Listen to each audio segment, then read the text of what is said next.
Hello friends, welcome back. आज के इस एनालिसिस वीडियो में हम लोग बात करने वाले हैं कार ट्रेड एक शेयर के ऊपर। इन डिटेल में हम लोग बात करेंगे, तो वीडियो को आराम से लास्ट तक देखिएगा। और इन केस अगर आप चाहते हैं किसी स्टॉक के ऊपर एनालिसिस वीडियो आए, तो फिर आप उस स्टॉक का नाम कमेंट सेक्शन में पोस्ट कर सकते हैं। आने वाले वीडियोस में हम लोग सभी स्टॉक्स को कवर करने की कोशिश करेंगे। और इन केस अगर अभी तक आप लोगों ने टेलीग्राम ग्रुप और साथ ही साथ ट्विटर हैंडल को ज्वाइन नहीं किया है, तो ज्वाइन कर लीजिए, क्योंकि दोनों ही जगह लगातार इम्पोर्टेंट अपडेट्स को हम लोग पोस्ट करते रहते हैं, जिससे कि आपको काफ़ी सारा बेनिफिट्स मिलता रहेगा। जिस किसी भी चार्ट में एक अच्छा ब्रेकआउट देखने को मिलता है, जिस किसी भी चार्ट में एक अच्छा तेजी देखने को मिलता है, उन सभी स्टॉक्स को हम लोग लगातार पोस्ट करते रहते हैं। तो काफ़ी ज़्यादा आपको हेल्प होने वाला है। सारा डिटेल जो है आपको डिस्क्रिप्शन बॉक्स में मिल जाएगा। चलिए बात करते हैं कार ट्रेड टेक शेयर के ऊपर। इस स्टॉक के ऊपर अगर हम लोग बात करेंगे, फ्राइडे के सेशन में जहां पे एक साइड मार्केट में इतना जबरदस्त हम लोगों को गिरावट देखने को मिल रहा था, इस स्टॉक में तेजी देखने को मिल रहा था और स्टॉक अपने डे हाई के साइड में ही क्लोज दिया है। तकरीबन 4% की तेजी के साथ 1600 के लेवल के आसपास स्टॉक ने क्लोज दिया है। एक अच्छा मॉर्निंग सेशन से स्टॉक जो है एक रेंज में ट्रेड कर रहा था, एक अच्छा ब्रेकआउट हुआ और उसके बाद जो है थोड़ा सा ऊपर के लेवल से हम लोगों को प्रॉफिट बुकिंग भी देखने को। लेकिन अगर इस स्टॉक के ऊपर अगर हम लोग बात करें, लास्ट 1 ईयर में स्टॉक ने 122% का एक शानदार रिटर्न दिया है और यहाँ से स्टॉक और भी ज़्यादा तेज हो सकता है। अगर आप यहाँ पे देखेंगे तो लास्ट 1 ईयर से स्टॉक में एक बहुत ही शानदार रैली देखने को मिला है। और याद होगा, ये स्टॉक जब 900 के लेवल पे ट्रेड कर रहा था, तभी भी हम लोगों ने इस स्टॉक के ऊपर पोस्ट किया था और 15-1600 का ही हम लोगों का टारगेट भी था। तो चलिए आगे बात करते हैं कुछ इंपॉर्टेंट, पहले हम लोग फंडामेंटल पॉइंट्स के ऊपर बात कर लेते हैं और फिर हम लोग बात करेंगे कंपनी के टेक्निकल लेवल्स के ऊपर भी। सबसे पहले अगर हम लोग यहाँ पे देखेंगे, एक स्मॉल कैप कंपनी है, 7644 करोड़ का मार्केट कैप है, बुक वैल्यू 450 का है, तो तकरीबन जो है 3.8 टाइम्स अपने बुक वैल्यू के ये स्टॉक जो है ट्रेड कर रहा है। स्टॉक का पी 82.3 का है, अपने 10 इयर्स के एवरेज पीई से 50% ऊपर ट्रेड कर रहा है। Return on capital employed no doubt अच्छा नहीं है, 4.2% का है। Return on equity less than 1 का है, ये भी अच्छा नहीं है। रिटर्न ऑन इन्वेस्टेड कैपिटल 3.32% का है और एसेट टर्नओवर रेशियो 0.2 का है।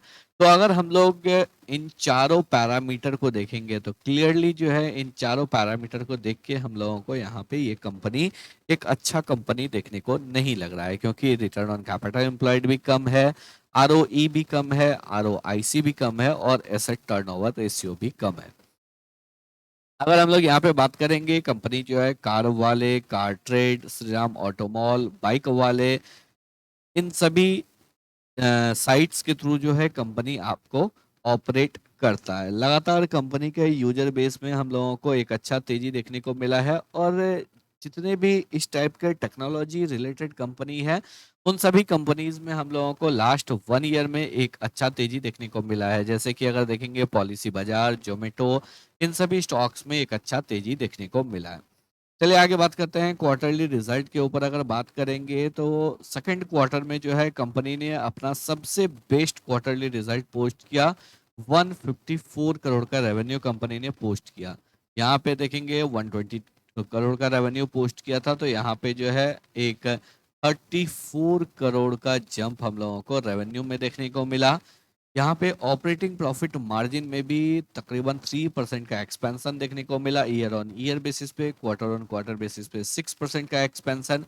और यही वजह है जो नेट प्रॉफिट की अगर बात करेंगे, 5 करोड़ के अगेंस्ट में 31 करोड़ का नेट प्रॉफिट है, यानी कि यहाँ पे जो है 6 टाइम्स का जंप। और क्वार्टर ऑन क्वार्टर बेसिस पे भी अगर देखेंगे, तो क्वार्टर ऑन क्वार्टर बेसिस पे भी हम लोगों को ऑलमोस्ट जो है 25% का जंप नेट, सॉरी 33% का जंप नेट प्रॉफिट में हम लोगों को देखने को मिला। ईयर ऑन ईयर बेसिस पे अगर देखेंगे, ईयर ऑन ईयर बेसिस पे भी लगातार जो है कंपनी यहाँ पे अच्छा परफॉर्म कर रहा है।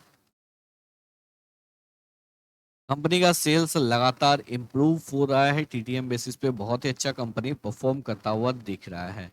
सबसे अगर हम लोग यहाँ पे बात करेंगे शेयर होल्डिंग पैटर्न के ऊपर, यहाँ पे क्लियरली जो है आपको एफआई ने 8% से अपने स्टेक को डिक्रीज किया है, लेकिन यहाँ पे अगर बात करेंगे तो डीआई ने तकरीबन 9% से अपने स्टेक को इंक्रीज किया है, यानी कि जितना एफआई ने सेल किया है कंप्लीट डीआई ने यहाँ पे बाई किया है, और पब्लिक ने भी जो सेल किया है वो डीआई ने बाई किया है।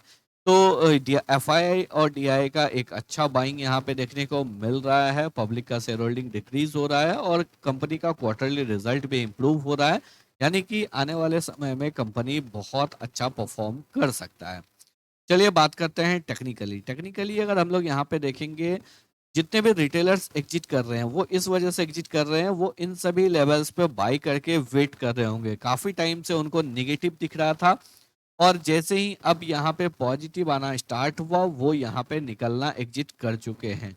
और मोस्ट ऑफ द रिटेलर्स का अगर आप कमेंट देखेंगे तो आपको कुछ इसी टाइप का सिनेरियो देखने को मिलेगा।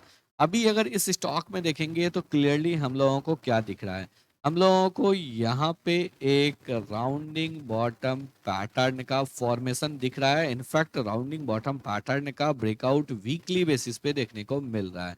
चलिए यहाँ पे हम लोग बात करते हैं, अगर हम लोग यहाँ पे देखेंगे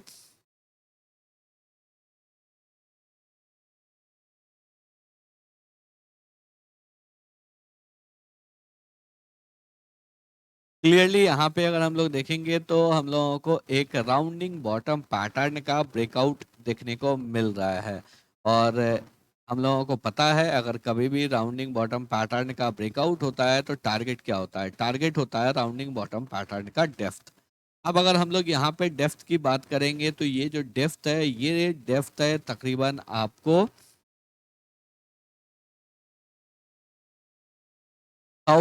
1150 पॉइंट का, यानी कि इतने पॉइंट का टारगेट हम लोगों को मिल सकता है। 1150 पॉइंट का टारगेट मिल सकता है, क्योंकि डाउन साइड में जो है तकरीबन 350 के आसपास है और अप साइड में 1600 का है, यानी कि ऑलमोस्ट 1250 का पॉइंट का टारगेट हम लोगों को मिल सकता है। ब्रेकआउट लेवल 1600 का है, प्लस अगर हम लोग यहाँ पे 1600 को करेंगे तो हम लोगों को जो है 2850 का टारगेट यहाँ पे देखने को मिल सकता है। तो एक बड़ा टारगेट इस स्टॉक में एक्सपेक्ट कर सकते हैं, लेकिन उससे पहले अगर हम लोग यहाँ पे देखेंगे तो आपको एक चीज देखने को मिलेगा, स्टॉक ब्रेकआउट देने से पहले लगातार मोमेंटम कर रहा है। यहाँ पे अगर आप वीकली बेसिस पे देखेंगे तो 750 से जो स्टॉक ने मोमेंटम करना स्टार्ट किया है, यहाँ पे आपको कोई भी पुल बैक देखने को नहीं मिला है या फिर कोई भी कंसोलिडेशन देखने को नहीं मिला है। तो कभी भी अगर इतना लंबा ब्रेकआउट होता है, अगर हम लोग यहाँ पे सपोज अगर इसके मंथली चार्ट पे जाके देखेंगे तो मंथली चार्ट पे आपको क्लियरली यहाँ पे क्लियरली आपको देखने को मिलेगा,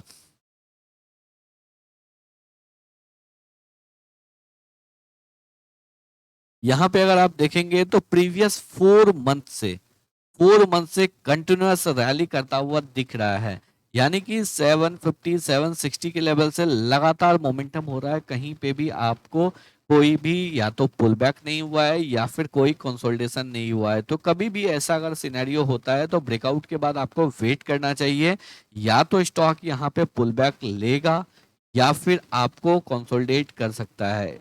तो पुल बैक और कंसोलिडेशन का वेट करना चाहिए। अगर आपके पास ऑलरेडी स्टॉक है तो आप यहाँ पे होल्ड करके रख सकते हैं, लेकिन फ्रेश बाइंग के लिए जो है आपको पुल बैक या फिर कंसोलिडेशन का वेट करना चाहिए, उसके बाद ही आपको एंट्री लेना चाहिए।